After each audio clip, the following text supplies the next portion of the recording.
Europe, Japan, America हे तर मान्य आहे तुम्हाला. आणि आंबा खायला त्यांना भयंकर आवडतो, बरोबर आहे. पण त्यांनी काही केलं तरी त्यांच्याकडे आंबा बनत नाही. आता टोमॅटो निर्यात करायचं झालं तिथे टोमॅटो तिकडे तयार होतो, आपल्या टोमॅटोला तिथे किंमत नाही. आंबा त्यांच्याकडे बनतच नाही म्हणून ते आपल्या आंब्याला भाव देतात. आणि भावही असा देतात की डॉलरमध्ये. 88-90 रुपयाचा $1 असतो. एक एक आंबा $2.5 $3 $3 विकतो तिथे. अमेरिकेमध्ये, युरोपमध्ये, फ्रान्स, तुमचं इंग्लंड या भागामध्ये. ठीक आहे. उत्पादकतेच्या बाबतीतला गंमत तुम्हाला सांगतो. तुमची शेती जगामध्ये अतिशय मागासलेली. मी 1990 दिल्लीला एका इंटरनॅशनल ट्रेनिंगला होतो. अन्न खायला नव्हतं. 90-95च्या नंतर देशामध्ये जगामध्ये अन्नधान्य फुल व्हायला लागलं. आणि 95-2000च्या नंतर नुसता भारतातलाच म्हणत नाही मी, जगातला जो शेतकरी अन्नधान्य पिकवतो तो दरिद्रीतच राहतो. एक वेगळी शान होती पंजाबची, गहू पिकवणारा. आता पंजाबला गव्हाचं उत्पन्न 35 क्विंटल होतंय, पण गहू इतका झालाय त्याला कोण विचार. मला एक म्हणायचंय, हे सांगण्याचं कारण काय बरं का, की तुम्ही अन्नधान्यावरून तुम्ही ज्या चालतंय मार्केटमध्ये त्याच्याकडे वळा. आंबा तुमचा भात 30 क्विंटल झाला, 2000 रुपये भाव भेटला तर 60,000 रुपये होते. वर्षभर पाण्यात मरमर मरमर मरमर कष्ट, भरपूर कष्ट होतात. त्याच्याऐवजी तिथंच 1 एकर आंबा लावा, 6-7 लाख रुपये. तुम्ही व्हिडिओ पाहायला बघा, शेतकरीच बोलतोय, काही मोठा माणूस नाही. 2 एकर लागवड केलेली होती. तुम्ही 6-7-8 लाख रुपयापर्यंत एका एकरात घेऊ शकता. आणि गडचिरोलीची ताकद अशी आहे, परवा गडकरी साहेबाबरोबर माझी आता ही 3री मीटिंग आहे. परवाची मीटिंग ठरलेली आहे. या विदर्भामध्ये आंबा वाढवायचा, विदर्भ मराठवाड्यामध्ये मोठ्या प्रमाणात आंबा वाढवायचा, याची अति घन लागवड वाढवायची, याचं पत्र गडकरी साहेबांनी सरकारला दिलंय माझ्या याच्यावर, की अति घन लागवड तुम्ही तुमच्या स्कीम मध्ये घ्या. ती स्कीम मध्ये परवा परत गडकरी साहेबांबरोबर चर्चा आहे. आणि दुसरी गोष्ट, मी मुद्दे तिथं काय काय मांडलेले आहे, की आंबा आपल्याकडं एप्रिल मध्ये जर आला, एप्रिल मध्ये जर तुमचा आंबा मार्केटमध्ये आला, 5-10 एप्रिल 15 एप्रिलला येऊ द्या. 1 एप्रिल तर सांगोल्याकडे येतो हलक्या जमिनीमध्ये, आपला 15 एप्रिलला जरी आला, नॉर्थ मध्ये दिल्ली त्या साईडला जुलै पर्यंत त्यांना आंबा फळ पाहायला भेटत नाही. आपला आंबा जर आपण तिकडं पाठवला, तुमचं पणनचं आमची ती प्लॅनिंग चालू आहे. म्हणजे हे नुसतं बोलत नाही मी, हे सगळं गडकरी साहेबाला मी मुद्दे दिलेले आहेत. ते मुद्दे माझ्याजवळ आहेत, कोणाला पाहिजे असलं तर मी व्हॉट्सअपवर टाकतो मुद्दे, की हा आंबा आपल्याला जर दिल्लीकडे पाठवता आला तर तुमच्या अमेरिका जपानलाही पाठवायची गरज नाही. इथंच तुम्हाला एवढा जास्त भाव मिळू शकतो. आणि ते सगळं नियोजन चालू आहे. साहेबाबरोबर आमच्या चर्चा चालू आहे. त्याच्यात आणखी एक मुद्दा साहेबाबरोबर चर्चेचा हा आहे, की विदर्भामध्ये खारपान पट्टा आहे. 750 गावामध्ये खारवट जमीन आहे. आणि ज्या ब्लॅक कॉटन सॉइल आहे, अति भारी जमिनी, ज्याला आपण म्हणतो माणूस पेरला तर उगतो, अशा बऱ्याच जमिनीचा पीएच हा पेक्षा जास्त आहे. तिथंही आंबा येत नाही. याच्यासाठी आपल्याला फॉरेन वरून सलानेटी म्हणजे चोपण जमिनीत किंवा चुनखडीच्या जमिनीत येणाऱ्या आंब्याचे रूटस्टॉक आणायचं नियोजन आमचं झालेलं आहे. म्हणजे अशा जमिनीत सुद्धा आंबा येईल. झाडे साहेब म्हणत होते दलदलीच्या जमिनीचा आपल्याला विचार करावा लागेल. आपण त्या जमिनी पाहू, तुमच्या सगळं आपण पाहून नियोजन करू.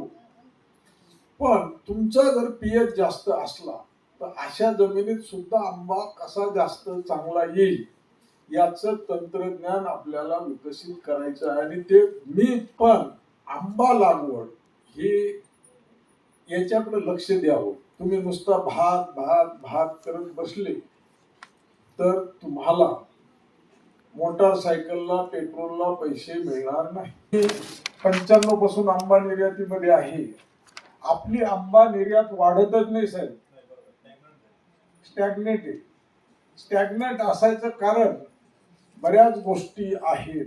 एक तर एका ठिकाणी मोठ्या प्रमाणात आंबा मिळत नाही. दुसरी गोष्ट सरकारी अडथळे, आणि तिसरी गोष्ट म्हणजे सरकारचे जे नियम. आपेडा ही एजन्सी अशी आहे की ती फक्त करा करा करा, त्यांच्या जवळ काहीही नाही. लायसन द्यायचं काम फक्त करते. त्याच्याकडे ऍग्रिकल्चरचा माणूसच नाही. मी आपेडा बरोबर 4 वर्ष खेळलेलो आहे आणि सेक्रेटरी, जॉईंट सेक्रेटरी रँकचा त्याचा चेअरमन असतो IAS. त्याला शेतीचा काही गंध नाही. आपेडामध्ये सुधारणा कशी करायची हे सुद्धा मी साहेबाला बोलणार. तर माझं काय म्हणणं आहे बरं का, की गडचिरोली जिल्ह्यानं तुमचं नशिबानं तुमचे झाडे साहेबासारखे त्यांना जर कधी ती स्कीम देत असताना त्यांना अगोदर ट्रेनिंग घेतली की ती लागवड परफेक्टली कशी करायला पाहिजे, त्यांना जमीन तपासली, त्यांना सगळं स्वतः पाहिलं आणि तोच त्या शेतकऱ्याच्या 3 वर्ष मागे राहिला. हे करा ते करा, हे चूक ते चुकीचं आहे, खत द्या, काय जे असेल तुमचे रोग राही हे सगळ्याची काळजी घ्या. याच्यात जर फुल इंटरेस्ट घेतला तर 1 वर्ष त्याच्याकडे 50 हेक्टरचं कार्यक्षेत्र असतं. सगळेच करतात असं नाही. आणि 30-40 हेक्टर असं 2-3 वर्षामध्ये 100-150 हेक्टर होऊन जातात. एका टीओच्या अंडर मध्ये जर कधी 1000-2000 हेक्टर जरी झालं, ही साधी गोष्ट आहे. फक्त त्यांनी स्पेशल इंटरेस्ट घ्यायला पाहिजे. तर हे माझं आपल्याला रिक्वेस्ट आहे. मी माझा नंबर देतो तुम्हाला, तुम्ही मला हे प्रेझेंटेशन टाका म्हणा.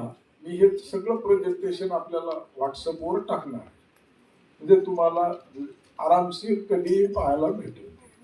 ठीक आहे. उत्पन्न असण्याची कारण अशा बागा कितीतरी आहेत, बरोबर आहे. रस्त्याला जाताना आपण पाहिलं तर अशा बागा, निर्यात योग्य बाग, सगळं अमेरिकेलाच माल जातो इथला, बरोबर आहे. कारण शेतकरी शेतात नसतो, उठला की पाटीलकी करत फिरतो. अशा शेतकऱ्यांच्या अशा बागा जर असल्या ते काय करेल ते आंबा. आणि अशा जर असल्या, ही बाग बघितली का, ही भारतातली बाग आहे.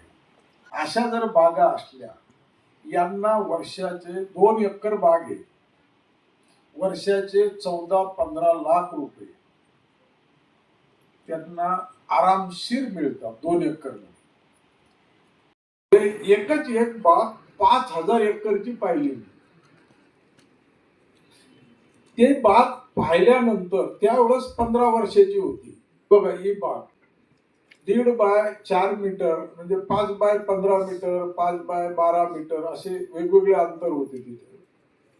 आता ही बाग पाहिल्यानंतर मला एकदम म्हणजे ते अचानक नेलं आम्हाला दाखवायला तिथं आणि पाहिले की मी परेशान होऊन गेलो.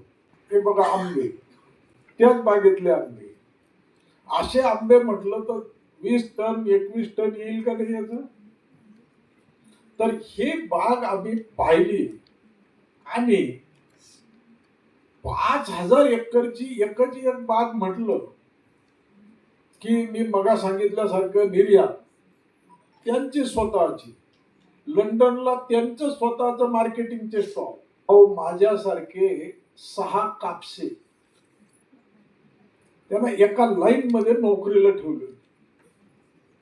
आता 200-300 कोटी रुपयाचं उत्पन्न म्हटल्यानंतर आमच्या सारख्याला 3 लाख काय घेतो, 4 लाख घे, इथं काम कर, ती उठ कामाला लाग, पैसे पैसे घे. बरोबर आहे.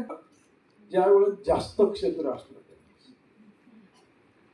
छोट्या क्षेत्रामध्ये हे घडणं शक्य नाही.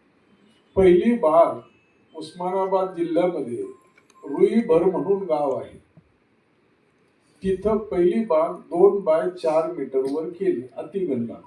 जी तुमची 5x5 मीटरची 90ला आम्हीच आणली. कृषी खातं होतं त्यांना ते मान्य नव्हतं, 10x10 मीटरवर ते द्यायचे. परंतु आम्ही थोडस रिक्वेस्ट करून त्यांना ते तयार व्हायचे. पण ते रिक्वेस्ट करावं, 10x10 मीटरवरच लागवड पाहिजे. मग मी त्यांना म्हणायचो मध्ये डाळिंब लावलं तर चालेल का, पेरू लावलं तर चालेल का. ते म्हणायचे ते बाकीचं आंतरपीक काही घ्या तुम्ही, 10x10 मीटरवरच पाहिजे. मग मी त्यांना म्हटलं की आंतरपीक म्हणून जर आंब्यामध्ये आंबाच घेतला तर काय बिघडलं. गव्हर्नमेंटनं 2004-05 मध्ये मान्य केलं त्या. आता ही जी अतिघन लागवड आहे, एकरी 600-650 झाडं बसतात. ही लागवड आता त्यांना मान्य नव्हती. कोणत्याही अंतरावर लावा, 5x5चा बेनिफिट तुम्हाला मिळेल, 5x5 मीटरचा. ही लागवड अतिघन लागवड तुमच्या योजनेमध्ये इन्क्लूड करा. म्हणजे ती आता गडकरी साहेबांनी पत्र दिलं म्हटल्यानंतर विचार करा, ती झाली म्हणून समजा. धन लागवड सुद्धा आता योजनेमध्ये समाविष्ट होणार. सूर्यप्रकाश आणि वॉटर मॉलिक्यूल कुठेही मिळतात, परंतु कार्बन डायऑक्साईड हा जड गॅस आहे. तो वातावरणात खालच्या थरात जास्त असतो, जसं वर वर जाऊ तसा तो कमीच होतो. वरच्या थरामध्ये कार्बन डायऑक्साईड कमी होतो, म्हणजे आपोआप वर फोटोसिंथेसिस कमी होणार, अन्न कमी होणार, खालच्या फळाला साईज चांगली येणार. हे तर मान्य आहे तुम्हाला. त्याच्यामुळं या घन लागवडीमध्ये छाटणीच्या वेळेस खाली जास्त फांद्या ठेवायच्या, मी सारखंच अंतर ठेवायचं नाही, आयात आकृती करायची. एकीकडनं अंतर बऱ्यापैकी आणि दुसरीकडनं अंतर अतिशय कमी. या फिगर मध्ये दिलेलं आहे की पूर्व पश्चिम अंतर हे जास्त ठेवायचं आणि उत्तर दक्षिण अंतर हे कमी करायचं. उत्तर दक्षिण किती असावं, 4-5 फूट. कृपया हे लक्षात घ्या, 4-5 फूट, 5 फुटाच्या वर जाण्यात फायदा नाही. मात्र 2 ओळीमध्ये पूर्व पश्चिम अंतर हे 14 फूट किंवा 15 फूट ठेवायचं. आणि यामुळं तुम्हाला 5x14 वर केलं तर 580 झाडं बसतात आणि 5x14 वर केलं तर 622 झाडं बसतात आणि 5x14 वर केलं, 5x15 वर केलं तर 580 झाडं बसतात. म्हणजे साधारणतः 500 झाडं तुमचे एकरी बसणं गरजेचं. त्याला 5-5 फुटावर खड्डे करायचे. शासकीय नियमाप्रमाणे 1x1x1चा गड्डा घ्यायचा, तो भरायचा आणि त्याच्यावर लागवड करायची. 1 बाय 1 बाय 1 मीटरचा. मग तो 1 बाय 1 बाय 1 मीटरचा करायचा, तर त्याच्याऐवजी आपल्याला 5-5 फुटावर तो करायचा आहे. आता जेसीबी अवेलेबल आहे. जेसीबीला डायरेक्ट नालीच करायची. 1 बाय 1 मीटरची जी मोठी जेसीबी असते त्याची 3 फूट खोलीची नालीच करायची.